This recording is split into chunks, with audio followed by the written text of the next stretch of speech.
Katikkiro wa Buganda yajja n'atugamba nti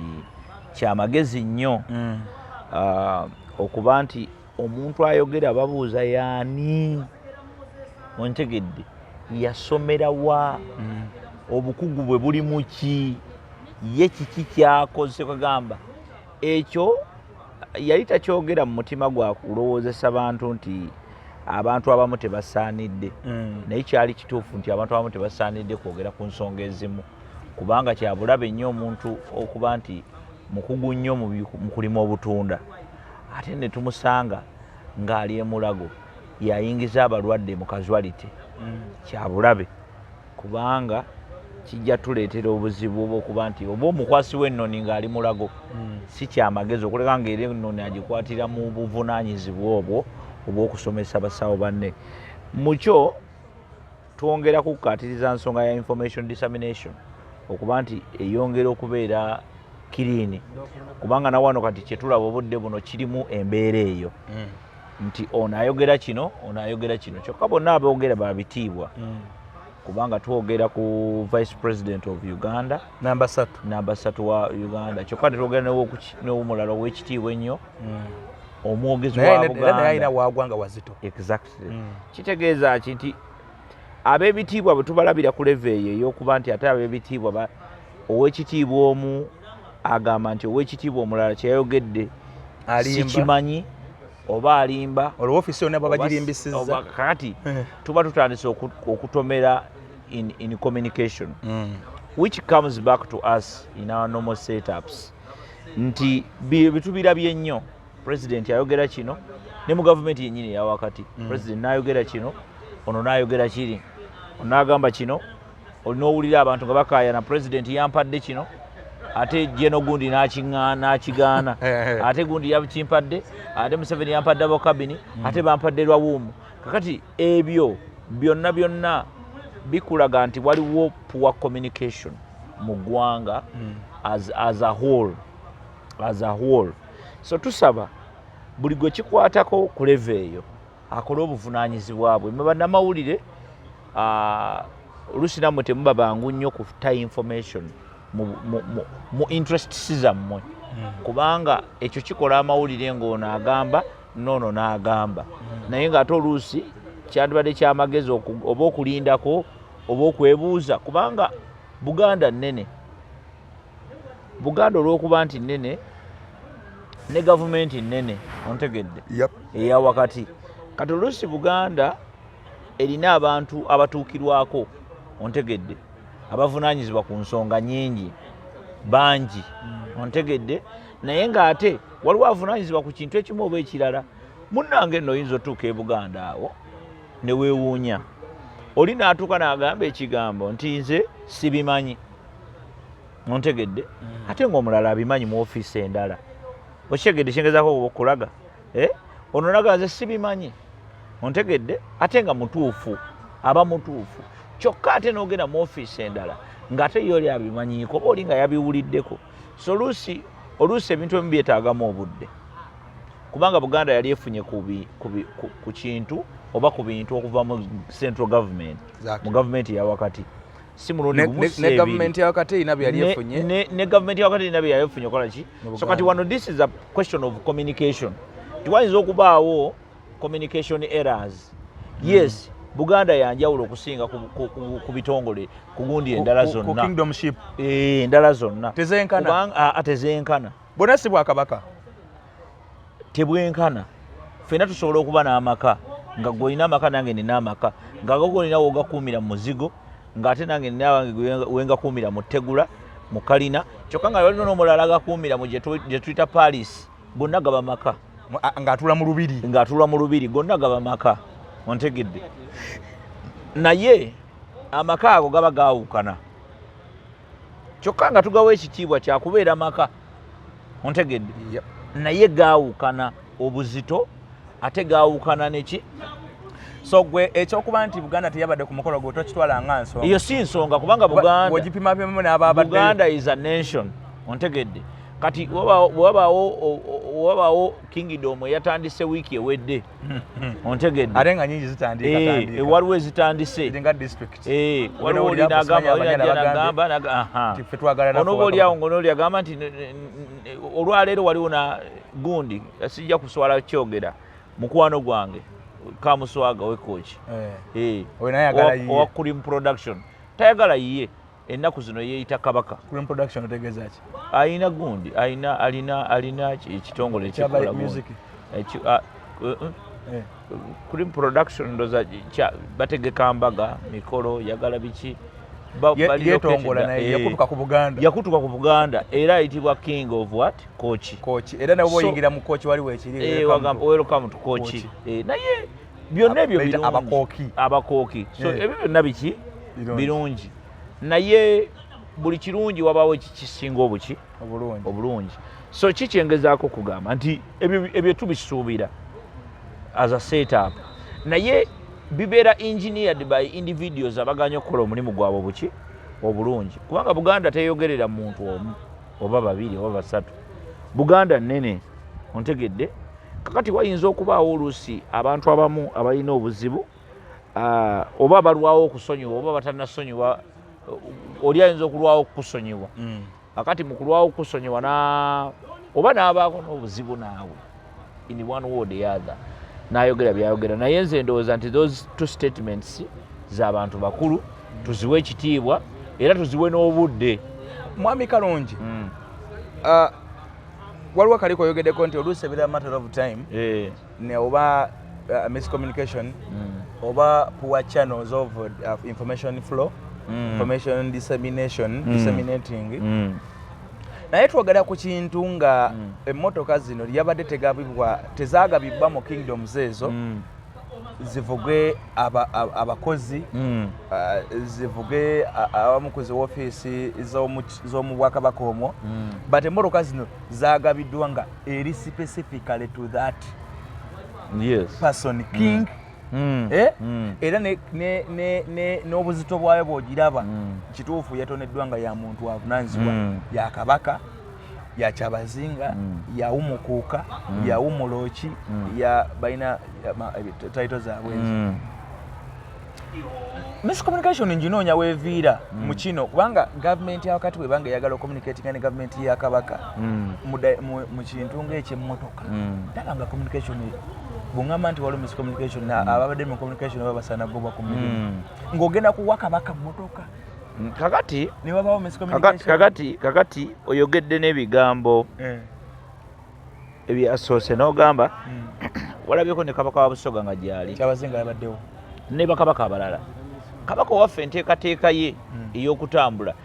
tatambula nga bakabaka balala tomalaga mugwira ontegedde ye yasiima n'alabikako eri mmwe kati gwe bw'oŋŋamba mbuno baabaddeyo ffe ekyo tetukirina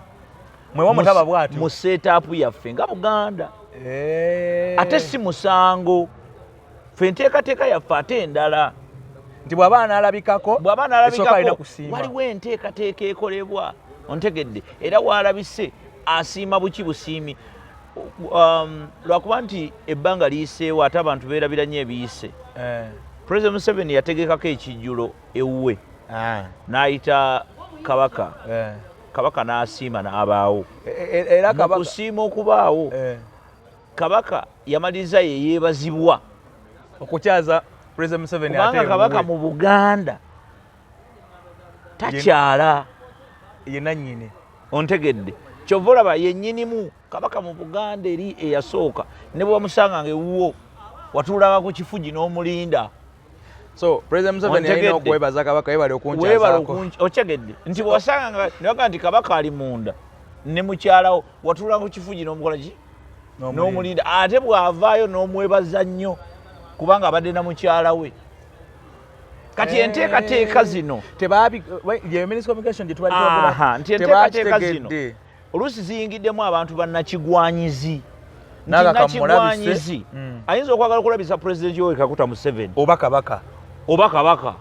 ffe katubawa invitation katubayite ontegedde bagaane buganye kujja kati oli asobola okujja n'aba nga ayagala kulabisa pulezidenti ontegedde ekyo nga yeye intention ye nti arrangement y'Obuganda agimanyi n'agamba naye kati lwaki ffe tetubimanyi aba mutuufu ontegedde bulungi nnyo naye the question is ekyo mwakicommunicatinze mu butuufu bwakyo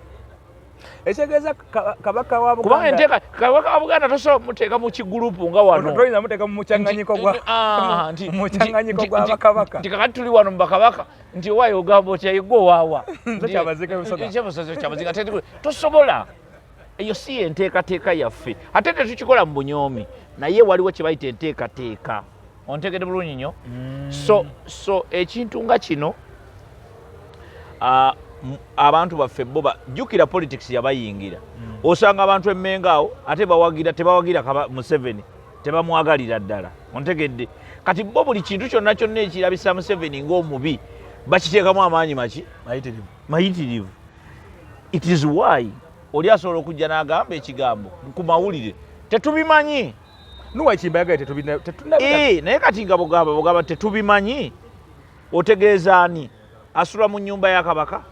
aba ategeeza endowooza eyabikulembeddemu kakati kitegeeza nti waliwo nkugamba communication nkugamba empuliziganya kintu kikulu olina akantu ate nange ate bukajjudde naye nkategeera nti kabaka waffe toyinza mmalaga muteeka mu mukyanganyiko gw'abakabaka ababadde awo mu tenti talya muceere ofumba omuceere gwaba munyagwa nga mu lusaniya lw'abamunyagwa talyamu nti omuteekerewo olusaniya alye mbutulye nti kyabazinga wuuno wuumuloki wembale wuuno nti olusaniya lwammwe luulwo kabaka waffe si bwati bwakola kuba ffe kabaka waffe owa Buganda entambula ze ziri ku kalenda kati tulina n'official ntambula ze tumanyi eza kabaka ffe kabaka waffe waliwo n'ebiseera byatalabikako nga tekibaako na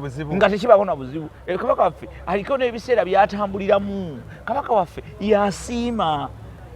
kabaka waffe tebamuwa invitation kabaka waffe taziika kabaka waffe tebamuwa invitation ate ewuwe mpozi ng'omuyita anti kyekyo nkugambe nti kabaka waffe tafuna invitation ate oba newe gibeera mikolo egy'obwakabaka obulala tugezeyo oba balina okutuuza bagenda kutuuza kabaka we olaba namulondo yennyini emuwanika emufuula kabaka agifukaamirira omulundi ogwo ng'ali naggalabi olunaku lwakola ki lwatuuzibwa lwakoma kyova olaba nti ffenna tulina okuwa namulondo ekitiibwa lwaki nti kabaka waffe yatulaga yasooka ogifukaamirira era olumala awo ekigwera taddamu kufukamira taddamu kumenya ku maviiviige owekitiibwa Jessica Lupo waliwo eyamutomezza tewali yamutomezza yakoze buvunaanyizibwa bwe gwe walabyewo ennyumba walabyewo emmotoka eyasigadde Kololo ne bagamba yabadde ya Buganda tebagikimye balese zimala era buli omu yagenze neyiye nanti ne Buganda tebagiwadde invitation nuwakimba akugambye ffe yenteekateeka twagirabidde mu mawulire tuddayo wali ku mawulire ti mwe bannamawulire mugenda ne mukyanga ebintu ontegedde buba Buganda tebagiyise bakirabe nga tekisaanidde nga kabaka wa Buganda yeetaaga enteekateeka eye kubanga ye kabaka wa Buganda mulala nakugamba Buganda is not a tribe. Buganda is a nation. Buganda gwanga erijjudde. Era ne bw'omusha ku makya ne mugamba nti Buganda yeekutudde ku Uganda. Tusigalawo buli kimu Buganda ebeerawo. Tulina parliament. Olukiiko lwa Buganda. We luli. And luli very functional. Omukubiriza mwali. Tulina budget. Weeri ya buli mwaka. Tulina political leader. Ye Katikkiro ontegedde otegedde era oyo tukyusa mbukyusa katono nyo tugamba otandika omukubako akalulu ontegedde otandika omukubako akalulu ontegedde oba si kyo tusobola okugamba nti oyo Katikkiro akole ng'owebungereza kabaka bw'amulonda n'amutuwa ffe nga tugira olukiiko weeruli tusobola okulonda ba MP baffe tubalina bano abaami ba kabaka tulina abasajja baffe nga boolaba ba Kayibanda abakulira buli gurupu gwe gy'omanyi mu Uganda ng'eoperatingira muno erina abagikulira Kayibanda kati yakulira abalundi bonna buli mulundi era nkubiriza abalundi buli mulundi kabaka tamusiima ajja kumusiima n'amuwa kabaka yasiima dda Kayibanda bayinza okuba tebannamwambaza bitiibwa naye kabaka Kayibanda byakoze waliwo ne byakoze be batamuwandiikako gwekimanyi kayuanda yaddisaako rediyo CBS Buganda ng'emaze emyaka 2 nga teoperatinga na William Kayibanda bali bamulwana era byebimu ku byamugobya ndi kabaka yawulira bulizi nga CBS ekomyeyo nga tawulira Kayibanda n'agamba kasajja kange kaluwa kasajja kange kalundi kaliwa bakajja mu nnimiro nga kalima ne bakagamba jangu kabaka agambye akwetaaga kuli kuki kumpewo era bajja ne bakacyanga ngera bwomanyi abasajja ne bakacyanga ngera kati bali mu kucyanga ebyo entalo eziri emmengo waliwo okucyanga so kyabulyaza amaanyi era kyabulabe omuntu yenna buliyinza obulawo nga banyini kyabulyaza amaanya era kibi okuba nti mwagala okwawulayawula Buganda ne gavumenti ey'owakati ate ng'omukulembeze wa muwoko ntiko ya agamba mwenna mujje tukolere wamu gavumenti ya wakati ne Buganda so obadde olambulwa ebintu mulina amazzi tulina amazzi ennyanja eri Buganda ate seemu ontegedde ate seemu tulinamu nezibuliramu nga ziri mu Buganda tulina amasinzizo tulina amasomero agasinga obulungi gali wano ebitebe by'amasinzizo mu ggwanga Uganda biri wano byonna biri wano Kibuli Lubaga Mengo ontegedde tulina buli kimu kye twetaaga to be who we want to be mulina oluyimba lwa ggwanga tulina oluyimba lw'eggwanga ontegedde so kati tulina kye twetaaga temulina security ontegedde bulungi nnyo security gweyogera ekintu kimu ffe tulina abambowa era security wano yajja ebizibu byava mu kuba nti wajjawo security issues ne batandika okugamba nti abambowa babeerenga bakifaananyi naye nga UPDF yekuuma gundi naye otherwise gwe kyogere bwogezi wano tulina abantu nga Bakibuule waliwo omusajja bamuyita Kibuule ali Bungereza ali Bungereza he is a general mu magye ga Queen naye nga ye Kibuule ontegedde abo bonna boolaba abo enteekateeka esobola okujja wano tufuna amagye gaffe nga Buganda mulina abambowa tulina abambowa tulina abagalagala tulina abagalagala SFC yaffe ekumira ddala beene be bagalagala SFC kati gwe oba ekyendoza bali tokimanyi kati kyekyo tulina abambowa n'abagalagala kati bano abagalagala SFC wano naye ebyo si byebikulu ekikulu kyakutegeera twagadde nnyo okwawula zaano okugatta ontegedde ebintu ebimu ku level ezimu waliwo kimbowa omuntu wayinza okubuuliza ekibuuzo n'ogamba nti mbadde nsaba nkiddemu mpaamu ekiseera no comment is an answer and it's a valid answer ontegedde nze emirundi mingi tuzze wano noŋŋamba twogere ku kino gasaaka kyogerako okyegedde ogamba bugambe nti no comment it is still a valid answer okugamba bugambe nti munindemu nayo answer ntuufu ontegedde kubanga oli wa kitiibwa osobola okubanga eyo tebadde isu n'emisango gyo kooti egyongezaayo ne kooti eyongezaayo omusango gwe kiki statement ki egyo tasobola kulindako n'ogyogera oluddako olw'obulungi bw'eggwanga ne Uganda andi nabo bayinza okuba nga balabye nga abayisiddwamu amaaso omukolo gwa ensobi tegolola nsobi ontegedde kali basirike bali bakopi nedda bali bakopi central government yabakopi twogera ku maama Alupo atamanyira bya Buganda byo okujjako mu ekyo kyendabye ontegedde mu project bwetyo twogera ku President Museveni atamanyi byammwe bya Buganda kyendabye twogera ku bantu bano bakopi ontegedde bagwira tebamanyi na kyeboogerako mu kalulu ka 221 kati gwe ate omuganda mu kalulu ka 221 ke twasembayo maliriza President Museveni yali ayagala okusinkana abasumba mu biseera bya COVID yawo waliwo abasumba be yalinga sinkana abalanga tabasinkana kati waliwo yagamba nti abasumba kabasaleyo mwenna mbasinkane naye sigenda basinkanira Kampala ngenda basinkanira Soroti ne babateerawo helikopita bavuge paka Soroti abasumba baagaana olw'ensonga tebakolagana. Kati bwe nkirireetingako eno embeera eriwo nti Jessica Alupo kiyakoze maybe kyayinza okuba nti ate kirungi okurecognizinga emirimu gy'abantu bano, naye ate alina n'okumanya protocol ya kingdoms ezo zikola za waliwo n'abaze nga kati constitution yaffe eyogera ku kingdoms ontegedde yo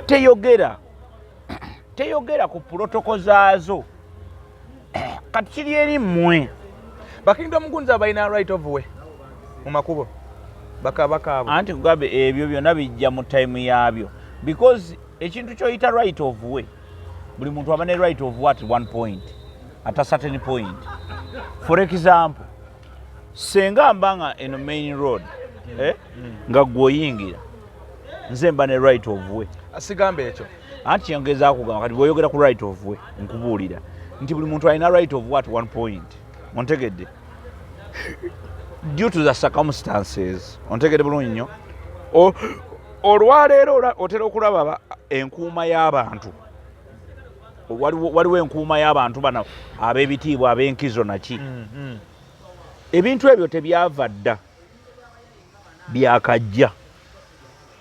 amalala ekibireese ekyo kimu ekyokubiri security threats zetubadde tujja tufuna kubanga okimanyi bulungi nti abantu bangi ab'enkizo bakubye amasasi ne babakola ki lowoozaamu senga gundi yalina omusirikale wa city ono omusajja gwe bayita Lwomwa engineer senga yalina omusirikale wo waki wa city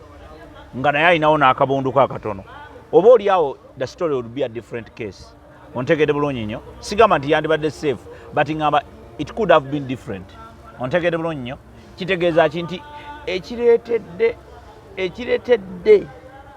ekireetedde abantu okuba mu mbeera gye balimu oba ekireetedde abantu okubeera nga bwe tuli wano ne security on a right of way obugombe bungi nebiki ekisookera ddala insecurity era ebyo bizzeewo lwa mbeera ya security tebirina buwandiike era bya emergency ekiseera bwe kirituuka biyinza n'okuggwawo ontegedde tebirina we byawandiikibwa ebintu ebisinga bye tutambulirako tebirina buwandiike nti bakabaka tugeze kyabazinga ava Busoga ali ku Jinja Road adda city motoka zimuviira nga bwe nkunnyonnyodde zisobola okumuviira kisinzira alagawa musemateeka si musemateeka nga tebiri mu buwandiike ekiremesa kingi wa Busoga okuba nti kisinzira agency waalaga ne waava ne security no kati onkiregedde okizeemu kyembadde embuzi okiddiddemu awo kyembadde embuzi olaba kati nti President Museveni tayimirira mu jjanga naye gokimanyi kati ate Museveni okimanyi amateeka gamufunga si ga Uganda gali international anti mukulembeze wansi exactly kati ate yafugibwa international law naye mu Uganda international law bakuwa ne president ne bw'oba oyagala nnyo abantu ne baba bakwagala nnyo waliwo byotakkirizibwa kukola ki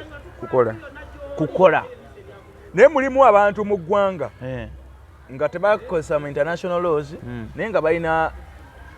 benefits rights na biki ebyo byonna nkugambye biva ku nsonga nga ssatu ekisooka security ekyokubiri capacity ekyokusatu the corrupt tendencies si government esobola kubeera corrupt yonna mubamu abali corrupt n'abatali so kyabulyaza abanyi okugamba nti government eri corrupt no mulimu abantu abamu corrupt tendencies nti oli ajja kubeera nga gwe Kimbowa ng'olina Kimbowa junior nga meja mmaje nakuwa owa city nagamba wuuyo akubeeremu mwana wa muganda wo yakikoze oba muganda wo yakikoze otegedde bulungi nnyo so that is corruption nti you are abusing it is the question then goes back to you are abusing office olwa status yo otegedde and misusing office gundi misusing office gundi property misusing office misusing your office basically to benefit your Mwami Kalungi eziri personal ezitali mateeka. Mwami Samuel Kalungi Owenge. Yes sir. Tulaba Mwami Museveni ng'akola sigwe gusoose okukola ebintu efe nagenda gwe bituwadisa akalulu. Season eri nakye mujjukirako akalu kamulundi gwe kali katuuka abasumba baali waliwo minisita Sono okufa yafa yaleeta ekiteeso nti abapastors ne bajja seeders ababigwamu obugwiyo naddala kyali nnyo ku bapastors kuba tebabisoma abasinga nga bagende basome. President Museveni najja ku lukungaana Basakanja yali alukoze kolola egundi awo n'agamba ani oyo abasumbuwa basumba bangamba mubuulire enjiri n'akomyayo emitima gy'abasumba bonna n'abateeka wamu. Kati mu kino Cultural leaders babaddewo emyaka gyonna tusuulanga nti Kabaka yasinkanye cultural leader w'Abagwere yasinkanye wabaki waliwo ne yatuuka okufiira mu gundi waliwo abadde afa oba bwa side zenene muhoyime waliwo abadde afa nga ne bateeka n'ogundi status ku mikutu gino nga baagala obuyambi okujjanjaba ki Kabaka waabwe. Tumulaba avuddeyo abawadde emmoroka enkambwe basajja batusomere bana amafuta agazivuga banalabye abasajja abazze wali ng'ogyeko bakya abazinga abagaggagaggamu n'eriyo abanaku kale ekigambo kinene naye kale waliyo abaavu yadde nga kale kyodda naye ng'era embeera yakola ki nga kingdom eringa etali nawo naye nga weeri bali eyo ekintu kyano kigenda compromisinga abasajja bano okubawa emmoroka mukadde kano ak'akalulu. Ekintu kye bayita compromisation kiva ku the compromised ontegedde tulina otunulira ebintu bibiri waliwo wano cultural business egenda maaso cultural leaders and stuff like that there's that but there's now waliwo obululu ontegedde waliwo politics owaffe owakalulu okunoonya akaki akalulu ontegedde bulungi nnyo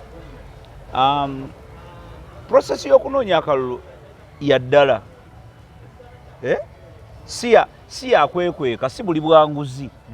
okunoonya akalulu si kulya nguzi oba si kwebaka na mugandawo akalulu kaddala ate abantu baffe olwokuba nti sisitimu yakyuka abantu baffe bawulirira nnyo mu muntu abawadde era kyobala n'abantu babuuza gwe otukoledde ki gwe otuwadde ki kiki wali otuwadde oluguudo lwaffe lulo olubi eddwaliro lyaffe temuli ddagala gundi yaffe totusakidde tetugera kuzza mu parliament bebigambo ebikola ki ebyogerwa biva mu bantu baffe bulijjo kakati olwokuba nti system bweti bwefaanana twesanze mu kiseera nga buli kintu ekikolebwa nga kirungi tuwadza akalulu eba campaign ontegedde kyokka ate era twesanze mu kiseera ekizibu nti campaign zirina okubaawo ontegedde ate era twesanze mu kiseera ekizibu ekirala nti ye President Museveni okufaananako n'abalala naye alina right okunoonya akalulu okyegedde kakati ye bw'abanga akanoonyeza bw'atyo it is not his problem naye gwe bw'obanga gwe gwawadde emmotoka tojjukidde nti walwalako n'oba nga tolina ddagala it is not his problem ontegedde bulungi nnyo his problem is not that because it was you dying. Ekyokubiri cultural leader talonda bululu 10 ayinza n'okuba tokulondera kolaki but influences. That's what I'm trying to say. Bino byonna gwe byoyogerako ebya influences simanyi twala tugende yes bituufu ninkugambe talonda bululu 10 alonda akalulu katya kamu muba influence nga bemwerabira nti Kabaka waffe yalwalako nga talina ddagala ontegedde then it is about you. It is not Museveni's issue. That is not Museveni's issue. The issue is mutereze obukulembeze bwammwe at your level nti mwenamwe muleete abammwe ontegedde obwakabaka bwonna we buyimiridde we buli oba buli ludda oba buli luddawa muteesetese mulinayo abakulembeze be muyinza okugamba nti bwe tubawa Kimbo oyo mu parliament ne tubawa mulina capacity eyo. Those are the questions. Do you have the capacity? First of all, have you built leaders? Because gankubulira ekintu kimu obukulembeze tebutandika ng'oyingidde parliament oba ng'oyingidde kansala business ontegedde ng'oyingidde olukiiko lw'abakansala obukulembeze tubulabire ntugamba naye Kimbo oyo ajja kuba liida atusobola ontegedde bw'abawo enkulaakulana yonna ezze nga twetaaga omukulembeze Kimbo ajja tukola ki tubeereramu ekyebuuzibwa obwakabaka buno bwonna bwonna bwe tujja twogerako bulina kapasite eyo one recognizing abakulembeze, two eba buildinga, three eba teekateeka, four eba influencing okubatuuza mu bifo ebituufu ebyo nti wano tuddayo ku kiri kigambo kyaffe ekya personal responsibility and accountability nti kubanga nze nkugambye nti kabaka abeera n'akalulu akatya kamu nemmwe bayiseemu nga jja bagamba nange omusajja wuuno yatuwadde ekirabo kiikino ontegedde immwe decision yammwe etunuddewa era mmwe kiki kye mubadde mutunula kubanga tulina abantu abamu nga bo bawagira buwagizi balala nga bo they are not involved ontegedde nga bo bawaayo balala ku luno ne baleeta ono oluddako ne baleeta ono oluddako ne baleeta oli naye nga buli gwe batwala bamuleeta bamuwaana baddayo bakomplaininga ekibuuzo kiba bwe kiti what have you learned from those mistakes? What have you learned from the past? What have you learned from all this kind of mess? Ontegedde nti gwe because abantu tubasaasidde nnyo naye nga tetulina basaasira be balina okwesaasira ontegedde tekikwetagisa bbanga ki Kimbo okuyiga ontegedde kitegeeza either kuffe kubako alimba bo balimba bakaabisa kajanja oba kituufu waliwo ekikyamu naye kati eri compromisation gye mbadde nzako okubuuza anti yeyo compromise yenkunyonyodde otuuka tugeze yeyo compromise yenkunyonyodde nga ekyamazima government region ebadde nga etagifuddeeko nnyo mu services kati services twogerako eza government zetuzisubiramu malwaliro masomero nguudo ekyo Kimbo watubere bamazima osobola kyetaaga omuntu okumunyonnyola ti amasomero gaffe mabi kirabika osobola okunyonnyola omuntu enguudo zaffe mbi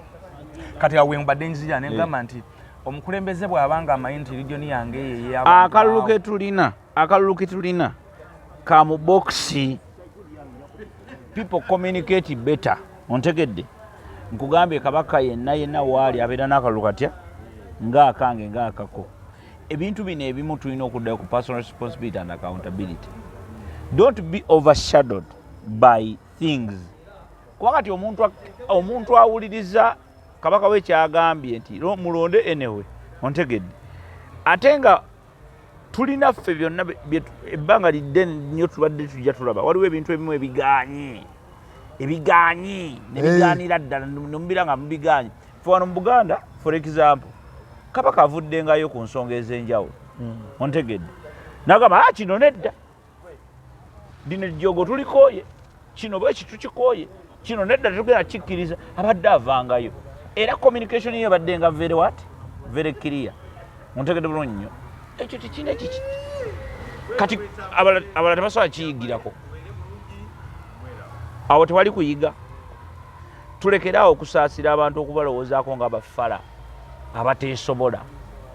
abantu baffe balina okuyiga okubeera okukola decisions no matter what kuba kati nakyo kifaananako ekyomuntu akuleetedde akaveera nga mulimu omuti gwa sabbuuni mulimu amata mulimu ebyolunaku lumu n'emyaka 3 gyonna negwe n'okwata akalulu ka myaka 5 n'okamuwa nga MP. So kyotegeeza nti bano ba cultural leaders oba bafunye emmotoka bati bafunye yes byogenda okukola bikola nga make decisions nga ggwe ba MP bammwe bemulonda kubanga kizibu nnyo okusanga MP omuganda ng'ali akyoli ontegedde bano bennyini balina okufaayo at their level bino bijja kubaawo kituufu naye biyinza naye mu speech Jessica Lupogi yakoze nga waayo emmotoka ezo yagambye president kuba yasomye ekiwandiiko directly kya president president abalagidde oba abasabye mukubiriza abantu one okwetanira project za government kikulu nnyo, two okulonda NRM kikulu nnyo. So that is a source of kubanga ebyo biri very clear. Mulonde NRM. Okyegedde bulungi nnyo. Mulonde NRM kuba Museveni tajja kunoonyeza ate Andolo kado compromisation je mbadde gambako. Eyo si compromise, anoonya kalulu ke. It's a compromise. Jukira ye Kabaka Ssekinomu nga ye bamuwadde enziga. Naye akulembera abantu ng'emitwalo ebiri. Wuliriza. Senga bwe kityo bwe kyali. Singa tukuŋŋaanya bakabaka ne tugaba gowagira nti Museveni, ate gowagira namwe Museveni, ate gowagira nange Museveni, ate gowagira nange Museveni. Nga tugamba tumaze okulonda. Naye it still goes back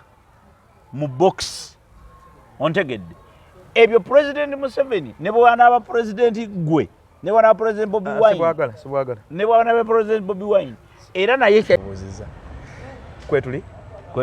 Kale, webale kutugoberera. Nze muzukulu wa Kisoloma Ntimbo Tash Media erimu ku kamera. Tash Media lero yali ku kamera. Bane mugirabe channel. Nenga afaana bulungi Tash Media. Kawala Kanyarwanda kalungi nnyo keero, takiseka kizeko. Ne kale Kaganda. Tekali mu bidagala. Oba Kaganda. Kali ko original, kalina buli Kawala Kaganda. Actually abasajja singa basobola kati fa bakalinanye ffe tumanyi. Naye singa oba osobola omukisa okafuna n'okatuukako. Kali mu buli kintu omusajja kyandyagadde mu mukazi. Baba onoonya akantu akali light. Bobononya lanji tetumutunda nkugamba buge in case tewali case mugende mulabe Tash Media kimala tumutandika kuyingira amenya amakago kasaga gabeerawo dda ne bagamenyeka kati gabaddewo ebbanga gawedde agalagawa gabaddewo ebbanga kakati tusota ayo Tash tabeera maka era omuteekamu kati olwo mama w'abaana Nalongo njokola ajja gamba tukubiriza abantu okuwagira programu za government. Ekyo kikulu nnyo government okuwagira programu zaayo because wagira government za programu za government oba wagidde government yennyini oba wagidde Uganda. Kakati najja nakugamba mulonde NRM. Museveni we NRM talina budde bwa kugamba ku bya nuupu byaki simanyi DP ayogera ku kike buli wamamba akola ki awaana yiye kati yagiwaanye. Kati gwe bwoba kiyita compromise oba waddembe naye nkugambye nti compromise ye egenda kuvaawa kubanga bakalicho leader alonda akalulu aka kamwe nga naawe bw'olonda akalulu kamu gogeze mu box. So bakabaka babawadde enziga banyumirwe buli omu yavuddewo n'enziga bbiri oba baze ne baduleva oba gavumenti yabadde ne baduleva naye babawadde nsajja ddala ninawo gwe nalabye omuzeeyi musajja atoba n'agivuga atya naye musajja muzeeyi nalaye musajja yabadde mu kanzu emmyufu oba amwetegereza oba kanzu oba kino kibabasuulasulako ekyo ng'agikimye eyiye nekyabazinga yabaddeyo mu suuti ye eya neve blue nga naye agikimye eyiye naye koŋŋambe nti Obwakabaka bwa Buganda bulala mukko Obwakabaka bwa Buganda tebukima mmotoka tetuli kuleva ekima mmotoka nzijeyo mutima feke nnyini fare tuli kuleva egaba mmotoka fe abaami ba Kabaka bonna beevu mu akawundo buli omu ne bamuwa kawundo yagabira abaami kawundo ate ne byagabira drone baguzi drone. Kabaka ali kuleva egaba emmotoka tali kulevo ewebwa moto ate kati awulire nga bano nabo baagabe emmotoka ate kati okitegeera that's basically ate bw'oba yagadde ogimuwa era olina kugireeta nedda nkugambe ye yasiima ontegedde so ebibwe ebito ebiri ebyo tebikyuka tebigenda kukyuka ne President Museveni naye awaddeyo Kabaka emmotoka yes si mulundi gumu waliwo twali ku birthday ya Kabaka yali mu lubiri awo ewekitiibwa Mbabazi yali akyali Katikkiro najja nayo wuliriza ebigambo bino naye Kabaka aziteekawo ezimanyi zivuga agaba era bamuwa it is okay ate olaba bamutwalira amatooke kubanga gali President Museveni bamuyitani Kabaka tafuna Kabaka waffe ebimuweebwa tafuna birabo afuna makula gali gaba makula ontegedde n'engeri gye gajjamu ndala tegajja mu mbeera yakugamba nti amutukuwe Kabaka taweebwa bagamba nti waliwo omwana yali ekikajjo kye musajja oyo yakireetanga weeroweero nga weka abatuddekawo ku balukoni akawungeza agalagaayeko ku kikajjo kyakibuuza banange ekikajjo kyage kiruwa omusajja yakireese namwetegereza mumpeyo ekikajjo ng'abaana bakiridde agamba mujja n'okukireeta oba bakigulamu bakireeta nga bakalayira ku bintu byebi abantu bali ddala bali bennyini biri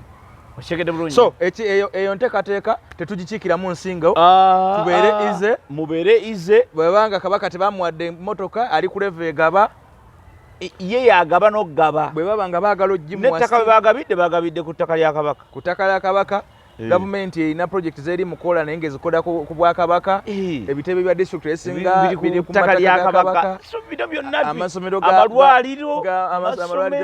amasomero ga Buganda abaana basomeddemu n'aba gavumenti n'abawa biki so kati tubeere ize Buganda mugijje mu kamwa kammwe era kiyimba nze annakuwazza era nze bululenda kiyimba abo sibaawula kiyimba oyo yona yali agudde mu lyato bana Kayibanda Kiyimba yali agudde mu lyato Kiyimba onayogerera obwakabaka yoyo omuli wa sente nchigere kati abamu bwe baba boogera simuyisa mu maaso naye saagala nnyonze saagala kuddira Buganda giteeka ku level kugikakkanya kuleeta kabaka mu kintu buli kyabakabaka giteeka ku ebyo ebyo ebintu ebimu tebyetaaga na comment ana emikolo egimu kati kabaka takyajja sinika naali ne katikkiro takyajja tegiri wathe katikkiro kati naalinya yajja kati olaba ne katikkiro yennyini tasobola kuyimirira kololo bamuwe emmotoka kati egimu naalinya ne katikkiro ontegedde nalabako n'ogumu nga muwala bwe yazze ssebo wali ogw'okugulayo ekizimbe wano ku Vienna kubanga omumbejja katuna ye yajja Obuganda bugazi si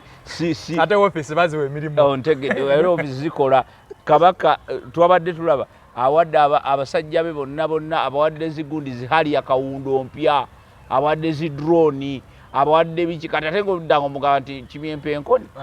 Kayibanda bamusimbira omutuba Kayibanda bamusimbira kabaka kimanyi ali mugaba tractor mu masaza amasaza gonna gali mu tractor kutumbula bya bulimi kyekiri kyenkugamba nti Buganda neteekateeka y'emmwanyi gavumenti yabuukira mbuukire neteekateeka lya Buganda mulime emmwanyi teriba bitongole bibiri bibukadde tuli safe ontegedde fe tuli safe oba ani yatandika oba ani fe tuli safe muli okay nakyo and we are very okay kabaka alina emmotoka zatambulira mu mpitirivu konvo yakyusa nkyusi ontegedde Abaganda beegumiza teyeetaaga kati nedda tubuulire kati Buganda ogiwa mmotoka kuki kyenkugambye nti ati kati wuliriza nti ogiwa nti kugambye ogiwa ate olaba n'owekikajjo akireeta nayakireeta naye nga galigaba makula one two enteekateeka weeri ontegedde empa eyawukana era kati bino bye boogerayogera ojja kgenda okulaba nga biri birala esekeza amempa kubanga gula mukolo gomade gamba ojukira omukolo gundi gweyogerako nti ni mukodomi wa Buganda yali Samu Omala omukolo ogwo we yabyogerera gwali awo kusibyesa we wali omukolo ogwo gali mazali gali matikira emyaka gitambule koko nkugamba embabazi yali akyali ebiseera embabazi wabera prime minister embabazi yajja ne muluka eyo era kabaka bagireceiving kubanga ku mukolo ogwo kubaako abaleeta ebirabo ng'amakula sigwe gamba kabaka ndi jangwe kololo sikustaginga mmotoka kololo n'ogikola ki so kati ate na bano bakitegedde naye kati omuntu eyasudde wano akabonero kamu kugambe ye Kiyimba Freeman lwaki ow'ekitiibwa ebyo bye yazzeemu tetunabirabako